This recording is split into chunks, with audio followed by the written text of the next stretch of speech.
Hey folks, how you all doing? Lloyd here, or Mr. Hats as I'm known in the VC.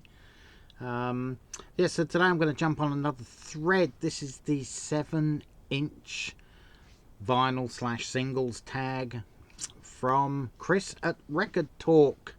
So many tags going around at the moment, 26 tags, and I've got to jump on some of these. Some of them quite difficult with what you've got to find. Others are quite simple. This is a nice simple one for me. I had all my singles out anyway, so it's just flick, find what I want, and brilliant. So Chris has got 9 questions he wants us to answer. So let's give it a go, shall we? So we have to show, the first one, we have to show a song that was a #1 hit somewhere. So I'm going to go for this one. Rockabilly Rebel by Matchbox, which is what they were called in the UK, or Major Matchbox outside of the UK.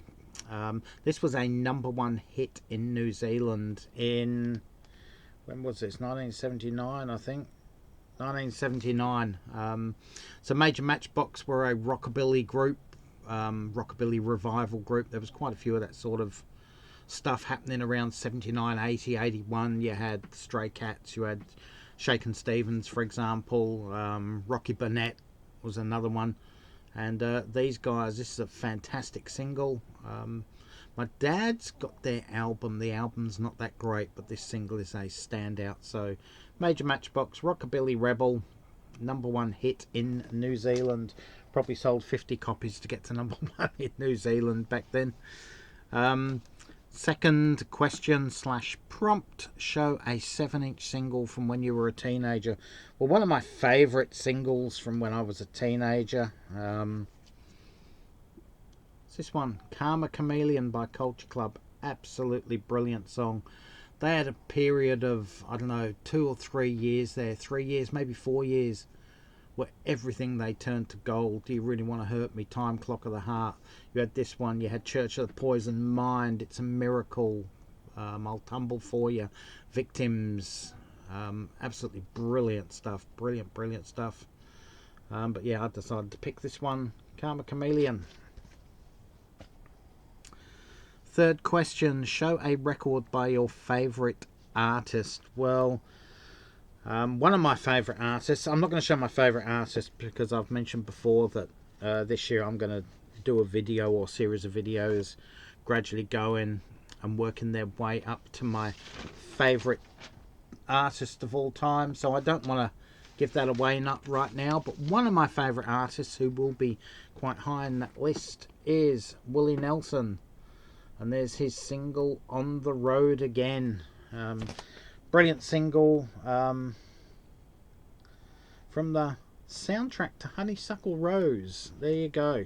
So, On the Road Again, Willie Nelson. This was also a #1 hit on the US country charts. Chameleon was a #1 hit as well, so I could have used either of them for my first question as well. Number 4, show your most recent 7-inch purchase. Well, I'm not going to show a purchase, but I'm going to show my most recent 7-inch acquisition, and that is this one here. It's the Record Store Day Black Friday edition release of George Harrison's My Sweet Lord. This was VLCT actually, from Mike Grogan, PC31.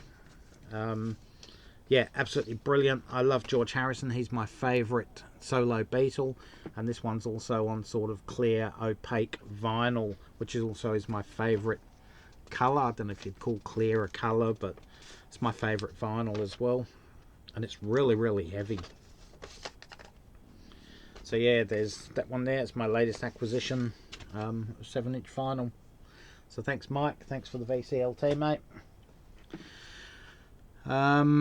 Show a Record Store Day 7-inch single. Well, I could have shown that one for the same answer, but I'm not going to be lazy and just show the same one. So I'm going to pick this one from 2024. Is it? Or 24? 66. Yeah. Paul Weller released this. Soul Wandering, backed with, it's a double A side. Rise Up Singing was to promote his album 66. This is on red vinyl. It was a Record Store Day release, limited edition release. So yeah, really lucky to get this. As you can see, I don't know if you can see that or not, $52.99 for a 7-inch single. Absolutely crazy. I can get vinyl albums for that price. But anyway, I rung around all the shops that were participating in Record Store Day here in Perth, Western Australia, and the only one that had this, that said they were getting this single in, was at Midland Record Store, which is probably 45 minutes drive from my house. So we went up there. We got there about half hour early. The queue was literally 500 meters long, 300 yards, whatever, from the front door, around the corner, past the coffee shop, down the street, etc. Bloody hell. Got in the end of this queue, found our way in. It's a small record shop. You're sort of shoulder to shoulder with people like that in there. And all of a sudden, we're winding through. I'm going, bloody hell, I'm never going to find this song. Then there was a shelf. It was about eye height and sort of stuck behind a record. So all you could see was pretty much that much, just that much there. I went, that's a Polydor label. I know the Polydor label. And I reached over, someone grabbed it, and it was the Paul Weller. It was this, it was hiding. And they only had one copy in, so I was really lucky to get this, being a big Paul Weller fan. So glad to have that. Show a 7-inch that is atypical or not 45 RPM. Well, I don't know what atypical would be for a single. Nowadays, I guess an EP would be atypical. They were quite common in the 1960s, but they don't seem to be. Over the last 25 years, there seems to be fewer and fewer of them. But again, I'm going to go for Paul Weller here. It's an EP. It's a heavy soul EP, Friday Street. But this one actually does play on 33 1/3 RPM on this one. I think there was 2 different ones released. One played on 33 1/3 and the other played at the standard 45. I don't know what the reason behind that was, but yeah. So EP, which is atypical, and plays at 33 1/3, which is unusual for a Paul Weller single as well. Prompt number 7, show a 7-inch from soul, R&B, funk, disco genre. Well, you can't get any more soul than this one here. Diana Ross and the Supremes and the Temptations, A Place in the Sun, from the Motown label. And the other side is I'm Gonna Make You Love Me. So it was a double A side, this one, and 3 of the greatest soul groups of all time, and the Motown label, so you can't go wrong. So there's that one. Show a record / 7-inch from a country you have never lived in. Well, I guess 95, 96, 97% of the population have never lived outside their home country, so it's a pretty easy one, really. I've lived in 2 countries. Spent my youth in, well, younger years in England, and moved to Australia. But the country I would most like to live in is the country Elvis Presley comes from, the United States of America. I would move there in a heartbeat. I've been to Kentucky on a couple of occasions. I've got a friend down there, which actually has now moved to Florida. Now his wife's died. He's moved down to Florida to be with his daughter and son-in-law. But I would move to that Kentucky, Tennessee region in a heartbeat. No questions asked. If I could get in, I would move there. So USA, or the southern states in particular, for me.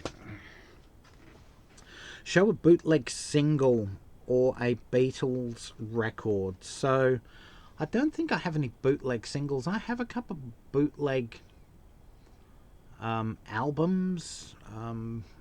I have a Jam, The Butterfly Collector, which was a live album from double live vinyl from 1980-81. I have a Russian copy of Choba B CCCP, the Russian album by Paul McCartney. I also have the official release of that as well. But their albums. So I don't have any bootleg singles as far as I'm aware. But it does say or show a Beatles record. So I'm going to show this one. Magical Mystery Tour 1967. Original released by the Beatles. This is a second pressing of that. The initial pressing with all the lyrics in the centre here are on blue pages. The second pressing is on yellow pages. So that's the one I've got. But I thought I'd show this one because it is slightly different. The first single in this double pack. And the record label is on the wrong side. So this one here, if you can see that, you can see there's definitely 2 tracks on that side. But what does that tell you? I Am the Walrus, and yet there's 2 tracks. On the other side, there is 1 track, as you'll clearly see, and it will say Magical Mystery Tour and Your Mother Should Know. So the label has been printed on the wrong side on both. And when you look at this,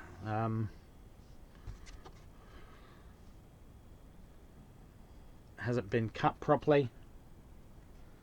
If I hold it, hang on, I'll put it up there. You can see it there. The disc hasn't been cut properly, correctly. So yeah, just something that's different there. Disc hasn't been cut properly. Label's on the wrong way on the first record. Wrong side, I should say. So that's what I'll show you with that one. So that's it, folks. That's the 7-inch tag, courtesy of Chris from Record Talk.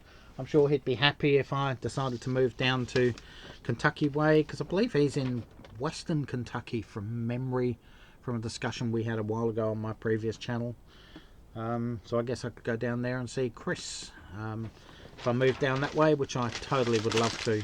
So anyway, guys, that's the 7-inch tag, courtesy of Chris at Record Talk. So thanks for watching, guys, and listening to my blubbering for the last almost 13 minutes. Stay safe, take care, all for now, catch you around, and bye, folks.